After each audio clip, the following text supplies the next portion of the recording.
하나님이 우리에게 감사가 넘쳐나게 하옵소서.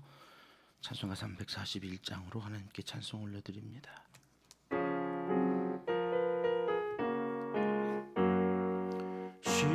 십자가를 내가 지고 주를 따라갑니다. 이제부터 예수로만 나의 보배 삼겠네. 세상에서 부귀영화 모두 잃어버려도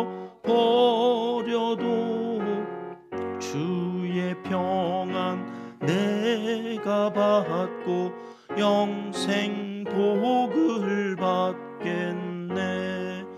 주도 곤욕 당했으니 나도 곤욕 당하리. 세상 사람 간사하나 예수 진실합니다.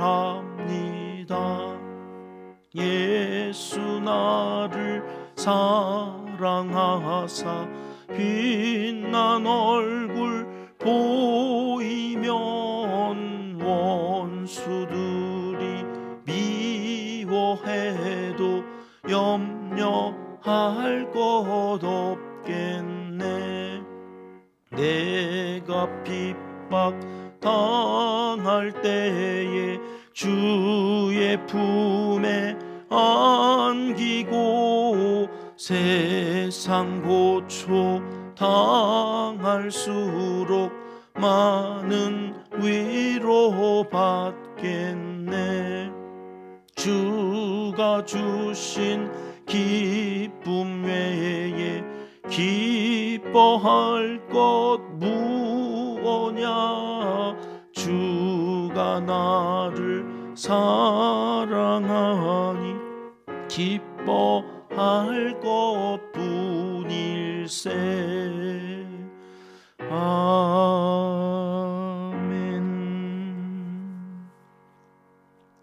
이 새벽 주시는 하나님의 말씀은 시편 140편입니다. 1절부터 3절까지의 말씀 함께 읽겠습니다. 여호와여, 악인에게서 나를 건지시며 보악한 자에게서 나를 보전하소서. 그들이 마음속으로 악을 꾀하고 싸우기 위하여 매일 모이오며 뱀같이 그 혀를 날카롭게 하니 그 입술 아래에는 독사의 독이 있나이다. 아멘. 지금 우리는 성전에 올라와 예배드리는 성도들이 그 하나님을 찬송하며 예배드리는 이 찬송 시를 살펴보고 있습니다. 그 중에서도 이제 다윗이 부른 노래, 그의 신앙 고백을 한 편씩 살펴보면서 우리의 믿음, 우리의 노래, 또 우리의 신앙 고백이 어떠해야 하는지 하나씩 점검하고 있는데요. 오늘 시편은 그 중에서도 이 저주시로 분류되어지는 시편입니다. 시편이 150편으로 되어져 있는데 그 가운데 저주시가 약 10여 편, 15편에서 20편까지 이렇게 분류를 하는데 거기에 이제 탄원하는 탄원시까지 합하면 약 50여 편이 넘는다고 그래요. 그러니까 150편 가운데 저주하고 탄원하고 막 이렇게 간절하게 호소하는 이런 시들이 약 50여 편이 넘는다니까 약 3분의 1은 다 그런 시인 거예요. 고난당하고 악인들로 인해서 괴롭힘을 당하고 고통 가운데 있을 때 예배를 드리면서 우리가 하나님 앞에서 부르는 그러한 시들 가운데 이 저주시 또 탄원시가 그렇게 많이 있다. 그런 거는 뭘 의미하는 걸까요? 우리 인생이 다 고달프다. 왕인데도 이러면 뭐 우리 같은 소시민들은 더 그 악한 사람들에 의해서 힘들고 어려운 일들을 많이 당하는 거 아니겠습니까? 예배드리러 성전에 와서 감사가 넘치고 이 즐거운 이 찬송을 드려야 하는 건데 실상은 욕하고 저주를 하고 그러면서 이를 갈면서 하나님 앞에 기도해야 하는 상황에 놓여져 있는 이 성도들의 삶을 성경은 감추지 않는 거죠. 그래, 너희의 현실이 항상 기뻐하고 범사에 감사할 수 없는 현실이 있다고 하는 것을 말씀해 주신다. 1절 말씀부터 다시 한번 볼까요? 하나님께 자기의 마음을 이렇게 털어놓습니다. 여호와여. 저주시나 이 탄원시는 시작이 여호와여 이렇게 시작됩니다. 누구에게 이 기도를 드리느냐 하는 것, 번지수가 분명해야 된다고 그랬죠.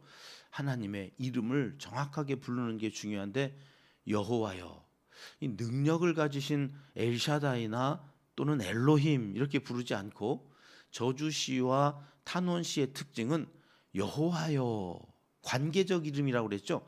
나하고 아주 친밀한 관계에 있는 하나님을 부르는 거예요.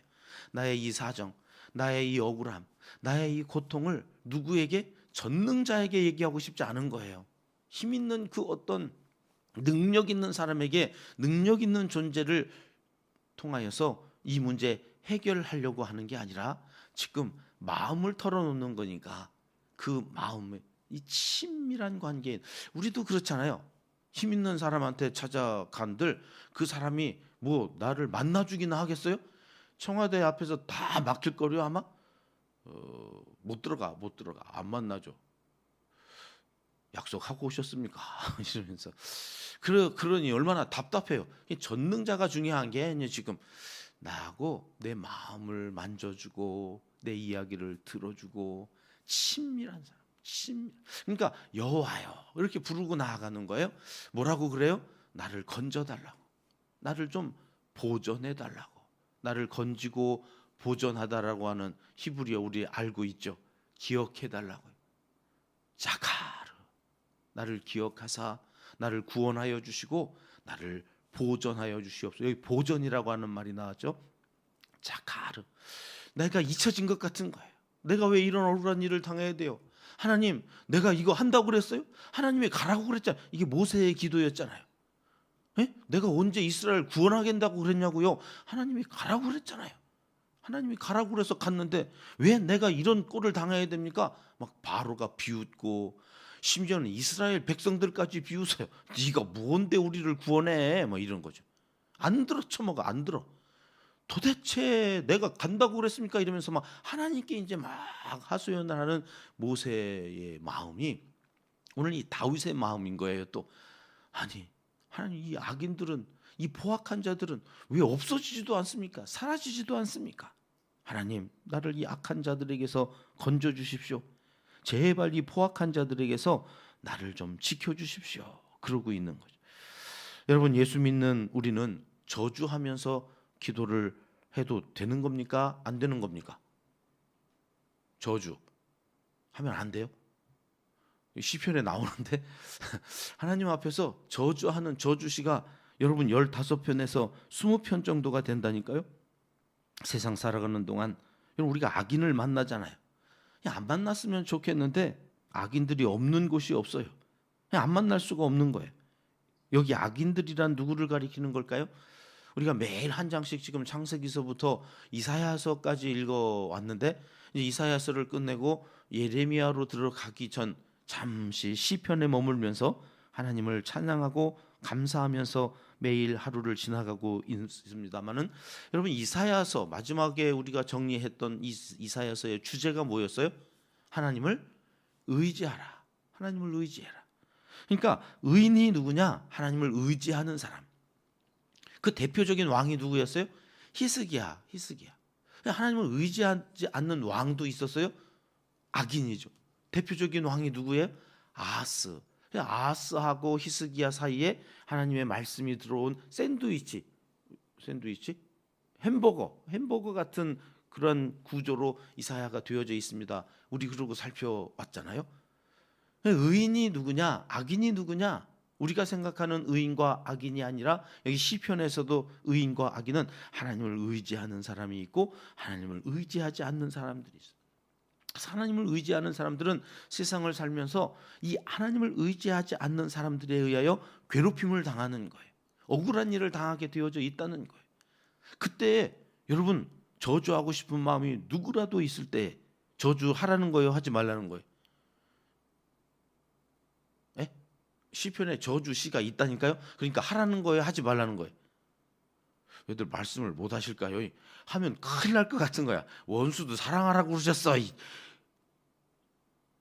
저주하라는 거예요. 저주하라는 거예요. 마음껏 저주하라는 거예요. 너 마음속에 너를 괴롭히는 그 악인들 때문에 속 답답할 때 있잖아. 그때 저주를 해라. 저주. 문제는 어디서 하느냐가 중요한 거죠. 어디서. 그 원수 앞에서 저주하라는 게 아니에요. 지금 어디에 와서 저주하라는 거예요? 십자가 밑에 와서.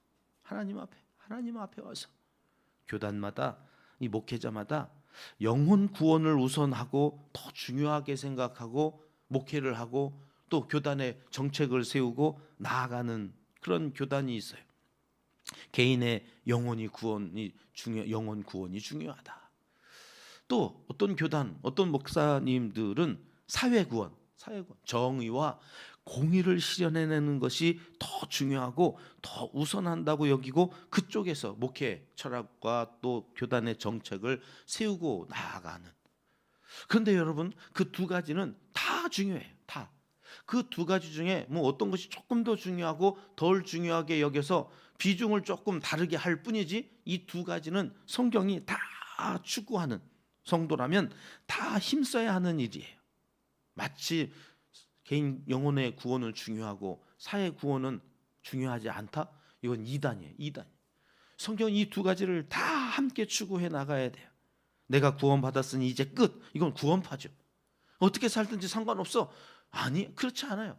오늘 우리가 예수 믿고 구원 얻었다면 공동체 질서와 사회의 안녕을 위해서 정의를, 공의를 어떻게 이루어갈 것인지 함께 고민하고 함께 힘써야 되거든요.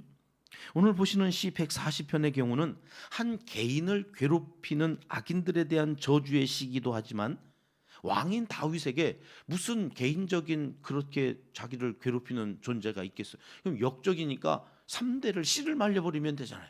왕인데 뭐 못할 게 뭐 있어요? 오늘 이 시편의 140편을 기록한 다윗은 개인적인 어떤 원한이나 저주할 대상에 대한 시라기보다는 이제 왕이니까 좀 가난한 자들이 좀 그렇게 고통당하지 않고 잘 살았으면 싶어서 본데 꼭 그 가난한 자 등쳐먹는 인간들이 있는 거예요. 사회 정의를 이루고 싶은데 왕으로서 사회 질서를 자꾸 무너뜨리는 악한 것들이 있는 거예요. 그때 하나님 앞에서 호소하는 거예요. 하나님, 왜 이 악인들은 끊임없이 나타나는 겁니까? 사회 정의와 공의는 언제 이루어지는 겁니까? 사회적 부조리와 불의를 행하는 그 악한 사람들을 놓고 기도하는 저주의 시이다. 2절 말씀으로 가볼게요. 2절 보면 악을 꾀하고 이들은 왜 그렇게 모이기를 잘하는지 매일 모인다는 거예요. 그렇죠? 여러분, 착한 일 하자고 그러면 사람들 잘 안 모여요. 그런데 악한 일 하겠다고 하는 사람들은 왜 그렇게 잘 모이는지, 이것도 아이러니야. 남 흉보고 뒷담화하고 그렇게 해서 의를 이루겠다고 하는 사람은 다리 걸어 넘어뜨리고 못 가게 하고, 그렇게 괴롭히는 이들은 어쩌면 그렇게 마음들이 잘 모여지는지, 그러고도 자기들이 뭘 하고 있는지도 몰라. 또 왜 그래요? 3절 말씀에 이렇게 설명해요. 뱀 같아서 그렇다. 뱀 같아. 그래서 겉으로는 남을 위하는 척하고, 야, 내가 교회 생각해서 내가 교회 걱정스러워 사는 얘기요. 하지 마. 그거 하지 말라고. 근데 꼭 걱정하는 척하면서 뒤에서 있지도 않은 얘기 해가면서 헐뜯고 비방하고, 그래가지고 그 사람도 들으면 낙심케 하고, 열심히 하겠다고 하는 사람 그렇게 상처 줘가지고 주들한테 뭐가 좋을까요? 좋은 게 있는 거예요. 왜요? 방해하니까 하나님의 일 안 되고 늦춰지고, 그래가지고 마귀가 좋아하는 일들 하면서 사는, 거기에 독사에 독이 있다. 제가 뒤에다 셀라를 붙여온, 이게 악보잖아요. 악보. 점점점 더 세게, 이게 셀라잖아요. 이게 이 부분에서는 아주 고조되어지는, 더 음악이 웅장해지면서. 왜요? 독사의 독을 갖고 끊임없이 악을 행하는 사람들의 이 악이 포악하게 점점 더 세상을 어지럽게 할 거다. 그러니 여러분, 우리가 예수님을 믿고 환난을 당하는 거 이상하게 생각하지 말라 그러셨잖아요. 왜요? 악은 그렇게 늘 서로 모여가지고 함께 끝도 없이 달려가는 기관차와 같다. 멈출 수가 없어요. 그러니 하나님 앞에 와서 기도하는 거예요. 악과 싸워서 이길 수 없어요. 우리는 이길 수가 없어요. 우리도 악 그 자체인데 어떻게 이겨요? 그러니까 그 악을 볼 때마다 하나님 앞에 나와서 이렇게 기도하라. 4절 말씀입니다. 같이 읽을게요. 여호와여 나를 지키사 악인의 손에 빠지지 않게 하시며 나를 보존하사 포악한 자에게서 벗어나게 하소서. 그들은 나의 걸음을 밀치려 하나이다. 걸음을 밀치려 하나이다. 거기 밑줄 그어 놓으세요. 여러분 우리가 예수님 믿고 예배드리고 이렇게 새벽을 깨우면서 이 추운 이 찬바람 가르고 나아올 때에 자꾸 내 걸음을 밀치려 하려는 악한 존재들이 있어요. 먼저 내 안에 있는 것들을 살펴봐요. 게으름이 있어요. 자꾸 게을러지려고 하죠. 추우면 추워서, 더우면 더워서. 밖에 사자가 있다고 그런다는 거잖아요. 잠언서에 보면 밖에 사자가 있어. 그래서 나가면 큰일 나. 뭔 큰일 나. 아니 하나님 앞에서 좀 말씀대로 좀 살아보겠다고 그러면 꼭 다리 걸어 넘어뜨리려고 하는 존재들이 있다니까요. 그럴 때 여러분 기도하라는 거예요. 나를 지켜주시옵소서. 나를 보존하여 주시옵소서. 그러면서 본격적으로 저주가 나와요. 9절 말씀 10절 말씀인데 같이 읽겠습니다. 나를 애워싸는 자들이 그들의 머리를 들 때에 그들의 입술의 재난이 그들을 덮게 하소서. 그들이 나를 저주하는 것들에 대하여 하나님 그것이 그대로 저들에게 돌아가게 해달라. 그런 기도죠. 10절 말씀입니다. 시작. 뜨거운 숯불이 그들 위에 떨어지게 하시며 불 가운데와 깊은 웅덩이에 그들로 하여금 빠져 다시 일어나지 못하게 하소서. 나를 괴롭히는 그 모든 것들이 저들 머리 위에 떨어지게 해달라는 거예요. 깊은 웅덩이에 빠져서 다시 일어나지 못하도록 죽여달라 그런 얘기예요. 죽여달라. 옛날 사극 같은 거 보면 그 미웃고 대적하는 사람들 인형으로 만들어가지고 막 칼로 꽂고 막 꼬챙이로 막 꽂고 막 그러면서 이렇게 장희빈 같은 거 이렇게 드라마 보면 그런 거 나오잖아요. 무서워요. 무서워. 근데 지금 예수 믿는다고 하는 사람들이 그 기도를 하는 거예요. 지금 하나님 뜨거운 숯불이 저들을 위해 떨어지게 하시고 깊은 웅덩이에 빠져서는 다시 일어나지 못하게 하시옵소서. 막 그래요. 여러분 이걸 어디서 하라고요? 그런데 하나님 앞에 와서 하라고요. 하나님 앞에 와서는요 어떤 기도를 해도 괜찮아요. 근데 여러분 이거를 하다 보면 내 마음이 후련해져요. 처음에는 그거를 막 담고 있다가 여러분 그거 사랑은 온유하고 사랑은 오래 참고 여러분 그러면 죽어요? 그러지 마세요. 여러분 사랑은 온유하고 사랑은 그래 오래 참는 거 그럼 화병밖에 생기는 거 없어요. 그러면 우리는 그렇게 살면 안 돼요. 그럼 어떻게 하라는 거예요? 성경이 그런 건데 내 안에 사랑할 수 없는 대상들이 있어요. 그때 하나님 앞에 나와서 다 토라는 거예요. 하나님 저거 죽여주십시오. 저거 벼락 맞아 뒤져야 됩니다. 여러분 하나님 앞에서 막 그런 기도를 막 하다 보면 내 안에 후련함이 생긴다니까요. 눈물, 콧물. 근데 여러분 그 다음이 뭐예요? 미안한 마음이 생겨요. 이제 아이고 내 예수 믿는 사람. 그리고 내 곁에 하나님이 두게 하신 그리고 사랑할 대상인데 사람은 의지할 대상은 아니지만 나에게 붙여주신 원수를 사랑하라고 사랑할 대상인데 하나님 내가 저를 저주했네. 미안한 마음이 생기면 이제 그 사람 앞에 가면 괜히 미안해가지고 잘해주고 싶은 마음이 생기는. 여러분 이게 바울이 해석한 내용. 로마서 12장으로 가볼게요. 같이 읽습니다. 내 사랑하는 자들아 너희가 친히 원수를 갚지 말고 하나님의 진노하심에 맡기라. 기록되었으되 원수 갚는 것이 내게 있으니 내가 갚으리라고 주께서 말씀하시니라. 여러분 원수 갚는 일은 누구에게 있다고요? 하나님께. 여러분 우리 원수 있다니까요. 오늘 또 저런 것만 없으면 이런 생각이 쑥 올라올 때 여러분 그 사람 앞에서 말하면 안 돼. 사람 붙들고 그 사람 험담하면 안 돼. 우리는 하나님 앞에 와서 부르짖는 거예요. 부르짖는. 그리고 하나님 앞에 맡겨요. 하나님 진노하심이 하나님께 있다고. 원수 갚는 것은 하나님께 있다고. 하나님 이거 좀 갚아주세요. 그래서 막 기도하다 보면 내 마음에 미안한 마음이 생긴다니까요. 그래서 20절 말씀 이렇게 얘기하죠. 같이 읽습니다. 네 원수가 줄이거든 먹이고 목마르거든 마시게 하라. 그리함으로 네가 숯불을 그 머리에 쌓아놓으리라. 여러분 이 숯불 앞에 우리가 지금 본 140편의 시편이죠. 그걸 바울이 가지고 온 거예요. 여러분, 우리가 그 숯불을 머리에 쌓아놓는 게 뭐예요? 미안하니까 그 원수에게 좀 더 잘해주는 거예요. 줄이거든 먹이고 목마르거든 마시게 할 마음이 생겨요? 아니요. 근데 하나님 앞에서요, 이걸 다 끄집어 놓다 보면 내 마음에 불쌍히 여겨지는 마음이 생기는 거예요. 그래서 미운 놈 떡 하나 더 주고 싶은 마음이 생겨서, 여러분, 그렇게 살아가는 사람들이 예수 믿는 사람이다. 그렇게 그 머리에 숯불을 쌓아놓으면 하나님이 심판하신다. 그래서 마지막 21절에 뭐라고 그래요? 악에게 치지 말고 선으로 악을 이기라. 여러분, 이게 그런데 단계적으로 돼야 되는 거예요. 어느 날 갑자기 선으로 악을 이길 수 있는 존재들이 아니에요. 우리는 하나님 앞에 나와서 저주해야, 하나님 앞에서 저주의 노래를 부르고 한탄하면서 하나님 앞에 기도하는 과정을 통하여서 누군가 불쌍히 여길 수 있게 되어지는 측은지심이 만들어지는 존재가 우리다. 그래서 성경이 말씀하는 거예요. 세상은 악이 지배하는 것 같습니다. 그때 원수들 때문에 괴로워하냐? 그 괴로움 마음에 담지 말고 토해내라. 내 앞에서 토해내라. 그리고 나아가서 줄이거든 먹이고 목마르다면 마시게 해서 그 머리에 하나님이 어떻게 행하시는지 그 숯불을 쌓아놓는 인생, 그러한 삶을 살아가는 하나님의 사람들이 되라고 이 새벽 우리에게 하나님께서 말씀해 주십니다.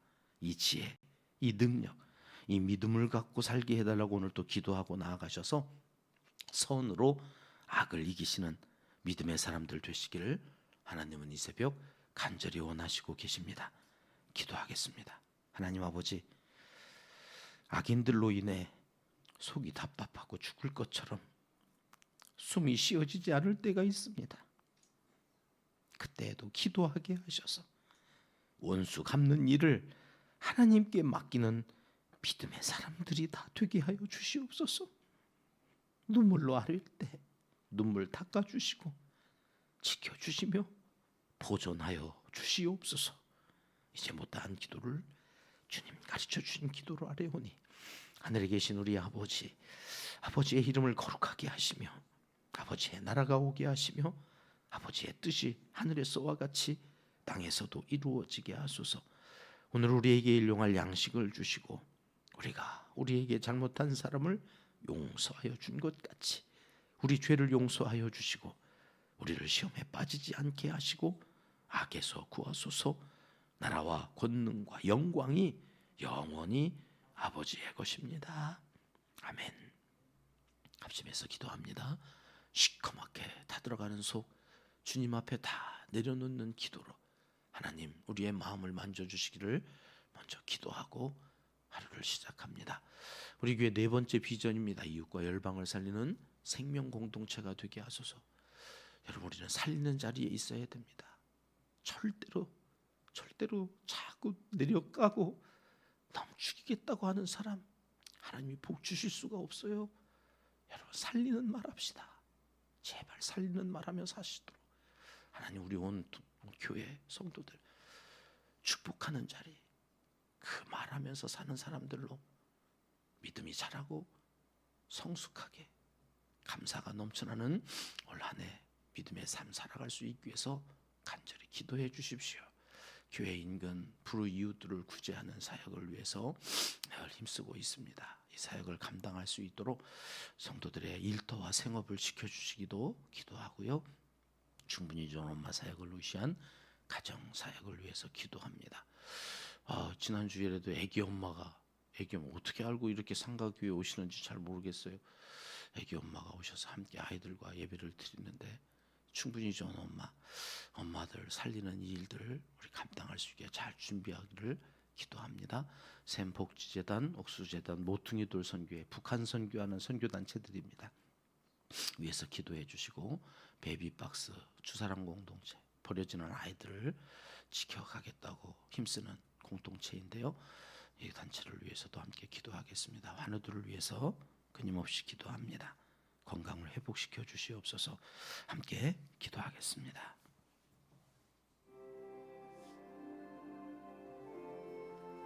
잠시 오신 우리 아버지 하나님,